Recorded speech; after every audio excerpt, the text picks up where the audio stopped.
A new path to economic growth so you can unleash Canada's next era.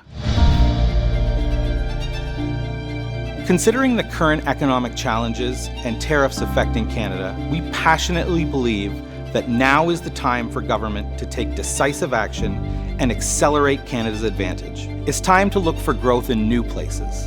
A stronger economy and a stronger social fabric go hand in hand. We need both, and we need it to be affordable for Canadians. At PwC, we're committed to facilitating this action through the right conversations with Canadian companies across and between sectors, and with our government and public sector leaders. We cannot let this moment pass without taking meaningful steps. Canada's GDP per capita has declined in 5 of the past 6 quarters, and Canada has ranked near the bottom of advanced economies in projected GDP per capita growth over the last 2 years. A reconfiguration of the global economy is underway. Understanding the value in motion is just the first step. Getting a handle on how to capture it is the next move. To do our part, we've drawn on our sector-specific work to identify measures that government can act on to have a real and tangible impact on Canadian GDP.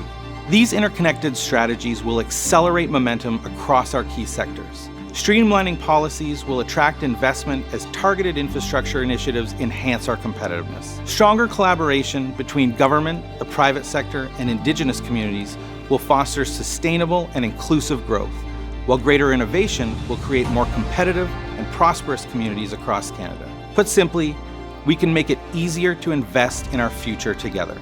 We've brought these perspectives together in this video to share ideas and actions that can drive positive change for our economy, and we hope you find this valuable.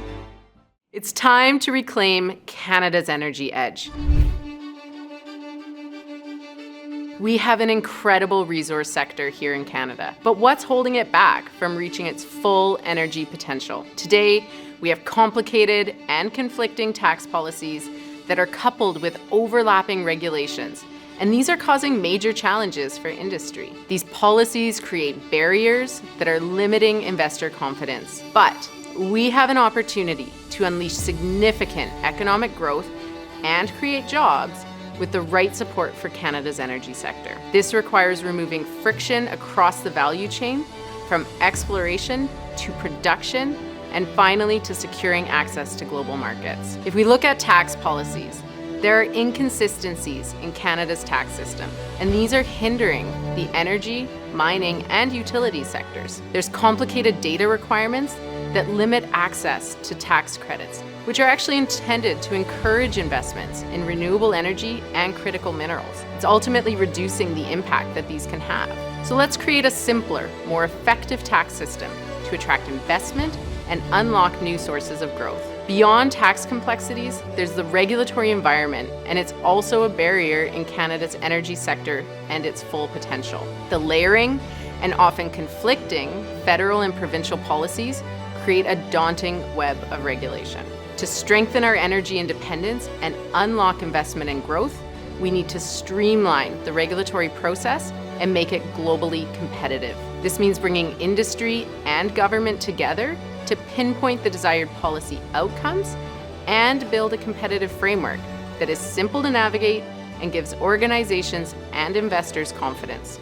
So let's align our business and our energy policies with tax and regulatory frameworks that will work together to expedite the needed infrastructure in Canada. We can attract investment, create jobs, and strengthen Canada's resource sector, which will foster economic prosperity in communities across the country.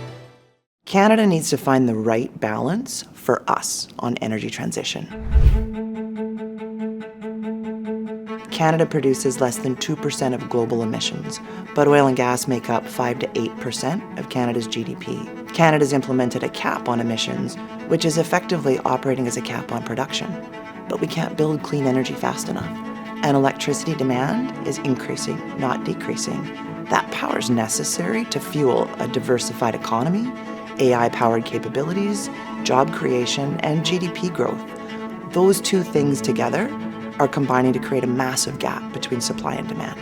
We need a plan to bridge that gap in a way that makes sense for the climate, the economy, and for Canadians. Canadians and Canadian companies need to see a plan that makes sense and is realistic. And that plan has to make sense for all parts of Canada and both rural and urban areas. The mechanisms that policymakers choose also have to provide energy security, energy reliability, and affordability to Canadians and Canadian companies. We need a clear-eyed view on the mechanisms and the policies for how Canada can contribute to lowering emissions while still ensuring we have a strong economy and we have energy security for our country. Other countries have done this successfully with transparency and with purpose, and we believe Canada can do this too. The energy transition is just that. It's a transition, and Canada needs a plan that reflects reality. We need Indigenous communities to bridge the infrastructure gap. Canada has an estimated $400 billion infrastructure gap, and bridging that gap is key to our prosperity as a nation. It's been a struggle to get investors excited about investment in infrastructure in Canada. Why is that? Investors are concerned about uncertainty and risk. Both are critical to making investment outcomes more predictable. A key component of this sentiment comes from jurisdictional questions around security of investment due to the need for Indigenous consent. It doesn't have to be this way. Imagine if we unlocked opportunities for all investors, including Indigenous communities. These are opportunities for them to invest alongside private partners to build out infrastructure now and for the future. And these major developments would include developments in mining, resources, housing, and transit. Equity is the right tool to get this done. Governments across Canada have launched or are launching loan guarantee programs that share prosperity through Indigenous equity participation in major projects. These programs are giving Indigenous communities access to $20 billion in capital, but to address our infrastructure needs, we need to raise that to $100 billion more and use it to get nations investing with the private sector. And let's not forget, it's not all about the money. Indigenous communities need administrative, financial, and technical support in order for them to be a participant in these big infrastructure deals. And governments, they need to reshape how they're organized, the capabilities they have, so that they too can engage with these nations in a meaningful way to move these projects forward. So how do we get this done? First of all, we got to get out of Canada's traditional centers of government and financial activity to understand the infrastructure needs across the country, but also to meet Indigenous communities to understand their values, visions, desires. Then we really need to rethink this public sector project model because there are ways to improve investment outcomes and deliver more value through our infrastructure spend. And we need these to include critical partnerships between Indigenous communities and the private sector. We need to enhance programs to make funding and financing available so the generational infrastructure build will also result in Indigenous businesses being owners, investors, and operators for generations to come. So let's act now. Let's bring together Indigenous communities, governments, and businesses to get this done, to build that generation of infrastructure, to build more effectively and impactfully. The path to a stronger Canadian economy is sitting right here in our shopping carts.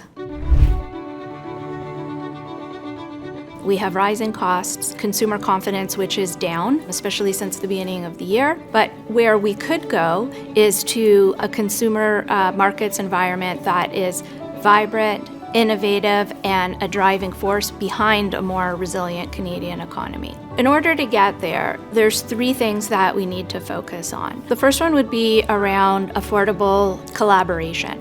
And this is governments and retailers working together on affordability initiatives, looking at things like sales tax, trade measures, and how we boost consumer spending power in Canada. The second one would be around increasing food production and automation. We have a lot of opportunity to grow and process food right here in Canada. With some support from the government as well as from the private sector, we can increase productivity and enhance our food security right here in Canada. Beyond the food sector, though, again with some investment with both public and private partnership, we can increase production of other consumer goods right here in Canada. The key is encouraging companies to invest in automation and technology that will help to compete globally. A healthy economy requires a healthy population. The government can help to empower Canadians by educating on how we make healthier food choices. An idea would be to look at the Canadian Food Guide and create an improved understanding of the ingredients going into our food and to how to properly balance them. So the ingredients that Canadian consumers want in their foods will impact what food manufacturers put in our food to fuel Canadians. When we invest in our consumer markets, we will build a stronger, healthier, and more prosperous Canada. Canada needs a new blueprint for housing. Canada needs to build millions of new homes to fix our housing supply gap and restore the promise of affordability. Recent government moves are heading in the right direction, but the urgency of the housing challenge requires bigger, bolder action. Imagine if Canadians can once again afford to rent or buy the home of their choice with money left over at the end of the month for their wants and needs. Right now, the cost to finance and build new homes is too high. Interest rate cuts are bringing down financing costs, but other pressures remain. Development charges and other levies account for over 30% of a new home build. These are factors that are holding back building at a time when we need new housing supply now. Here are some key actions governments can take. By establishing municipal utility districts, which has worked in the US, government can issue bonds to help fund infrastructure costs. Second, government can consider further tax changes that help developers deduct interest expenses during the development phase. Both of these actions will help drive down the cost of building a new home. These, along with other recent initiatives announced by the government, will certainly help.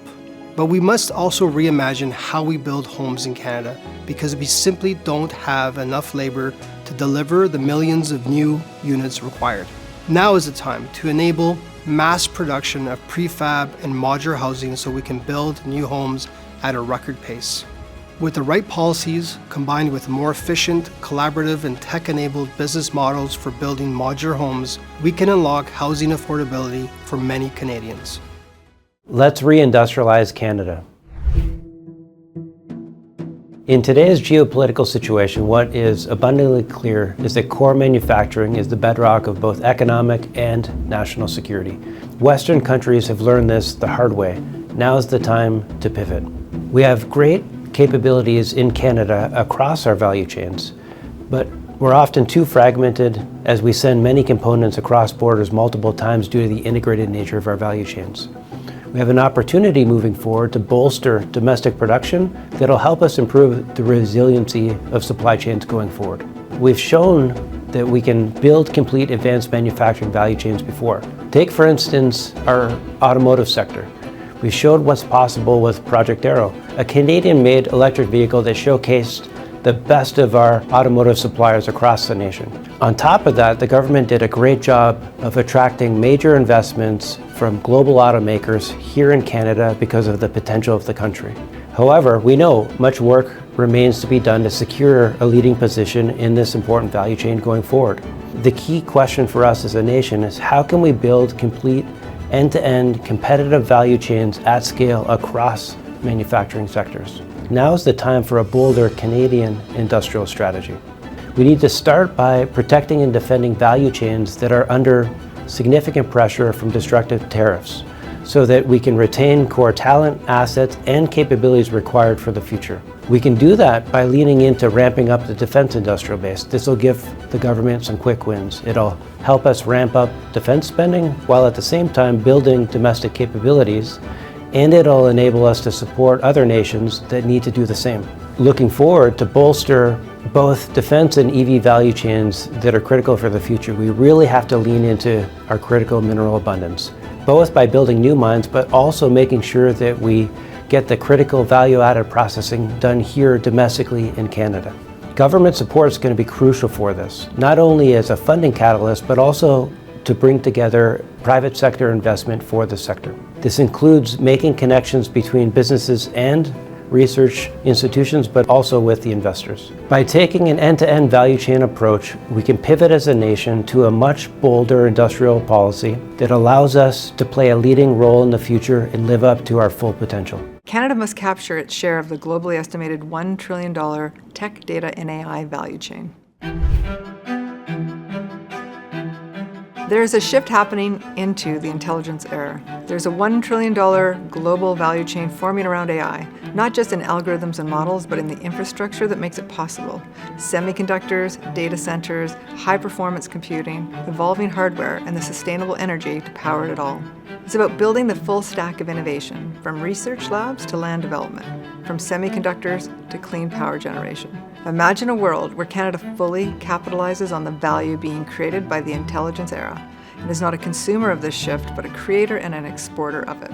Let's start with my passion, the AI technology itself. Canada continues to rank among global leaders in AI, bolstered by our strong research foundations, world-class talent, and our global reputation for trust in the rule of law. These are powerful advantages. We must act now. We cannot lead in AI without investing in the foundational technologies that power it, starting with semiconductors. Canada has a once-in-a-generation opportunity to lead in semiconductor design, creating chips that are faster, more efficient, and optimized for the intelligent systems of tomorrow. We already have the talent, we already have the expertise. Now we need a national push to translate that into global impact. And then there are the data centers that provide the compute and storage power for our digital needs. But to support AI, those data centers are going to need an order of magnitude greater space, power, and cooling requirements. And that's where we can harness Canada's massive potential in clean and renewable energy to power those new data centers. But it goes beyond building just large data centers. To harness the power of AI, we also need to build smaller facilities in cities and towns that are closer to where Canadians are using AI. So we need to build the fabric that connects this mesh of large and small data centers, and that's where our telecommunications infrastructure plays a critical role. We also know that many Canadian enterprises want to see this digital infrastructure funded and built in Canada. Canadian telecoms, for example, are looking to build partnerships with energy companies and Canadian investors to build sovereign data centers and to build fiber routes that stay within our borders. Taken together, we can see how much value can be created. So how can Canada incentivize and accelerate the investments needed? First, we need policies that incentivize investments across the entire value chain, rather than investing in singular technologies. This will create an ecosystem for co-investment across semiconductors, energy, telecoms, and the public sector. Second, we need better IP protections to keep leading AI talent and innovative companies here in Canada. And third, I would say we need to boldly declare our intent to capture this new value as a nation-building imperative. Just as we built a national railway to succeed in the physical economy, and we created telecom networks to lead in the digital economy, let's come together now to take our share as a global leader in the intelligence economy. Start here, grow here, stay here. Let's keep tech in Canada. Expanded government funding in the Canadian tech startup ecosystem has been extremely beneficial to Canadian startups. We've seen the advantages come out as a result of a thriving tech startup ecosystem. However, it's no surprise that Canada has a scaling problem, and we end up losing a lot of our tech talent and a lot of our tech companies to the US or other markets that can provide more advantages to technology companies. Why is this happening? For two large reasons. First, Canadian companies have a hard time establishing traction in the market because Canada is a smaller market relative to other economies. And secondly, the funding avenues and the opportunities for growth capital are fewer and far between in Canada. So what can we do about this? Well, to start, the government can really leverage procurement to benefit the technology sector. $1 of revenue is worth multiples on $1 of funding. And by buying software from Canadian technology companies, you're enabling them to establish product market fit, provide the KPIs they need to call in investment, and really help them grow and scale before they move into other markets. Secondly, We need better access to capital in Canada. Whenever companies get to a certain size, they run out of options for really good growth capital, and as a result, we find they end up going into the US and seeking capital from US investors, which then in turn only benefits the US economy when those companies then provide returns to their investors. We're asking for the government to reevaluate funding programs and introduce more availability to capital in Canada. We're very encouraged by the government's proposal to expand the flow-through share program into the technology sector, but it's important we get this right. The program has to be accessible to all technology companies that are applying. The qualified expenses have to be broad enough that they apply to the broader technology ecosystem, and so that we don't generate a very narrow, limited pool of candidates. This program needs to align with current incentive programs so that there isn't a conflict or struggle where technology companies have to decide between one program or the next. We know Canadian companies are shaping the future of technology, and we have been proven to be global leaders in innovation. We have a real opportunity to cement this position and to keep our talent in Canada and help our technology sector grow. Secure our borders. Secure Canada's economic future. Canada's borders aren't secure. There are urgent challenges that we need to combat right now. Transnational crime at our traditional borders and protecting Arctic interests. All of this is to safeguard our vital natural wealth.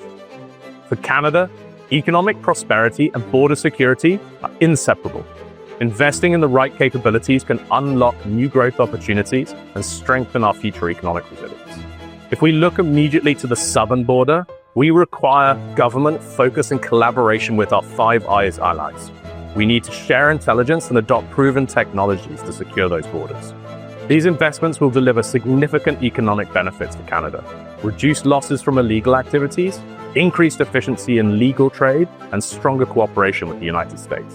Looking further north, the receding Arctic ice is opening up new shipping routes. This is creating significant opportunities, but also intensifying global competition.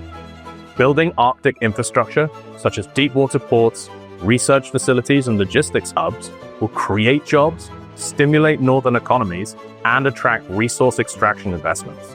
Looking further ahead, Canada must protect its natural resources, its freshwater, its arable land, and its critical minerals, to secure its long-term economic prosperity. We can position ourselves as a trusted trading partner by investing in sustainable extraction technologies, responsible resource management, and equitable resource and distribution relationships. Investing in border security strengthens Canada's economy. Let's work together to strategically align our security and our economic goals. Investors are ready. Is Canada? We've shown how Canada can achieve significant economic growth in key areas. If we take the right steps to have strong investable assets, the capital will follow. We have many sources of capital, both within Canada and abroad. With a global economic reconfiguration underway, it's critical that the government facilitates investment mechanisms that strengthen Canada's position. There are a number of proven models for attracting investment, and we can do more with these. Through public-private investment models, governments can target strategic sectors while accessing private sector capital and expertise. Government-supported regional investment hubs create powerful network effects by clustering capital, talent, research institutions, and supporting services in regions with natural advantages. But we need to do more, and we also need to look at new approaches given the magnitude of our problem. Many promising Canadian innovations are acquired by foreign firms before reaching scale. Scale-up financing programs can help retain this value within Canada, securing intellectual property, executive talent, and downstream economic benefits. We can both mobilize the significant capital within Canada and attract new capital to Canada at a time when many countries are looking for an alternative for their capital. But we must create the right investable opportunities and reduce the policy, tax, and regulatory barriers. It's time to reimagine the government's role in the economy. Let's accelerate our momentum by fostering collaboration, streamlining processes, powering innovation, and promoting sustainability. Working together, we can make it easier for businesses to invest, grow, and create jobs, so you can enhance Canada's global competitiveness and create a prosperous future for all Canadians.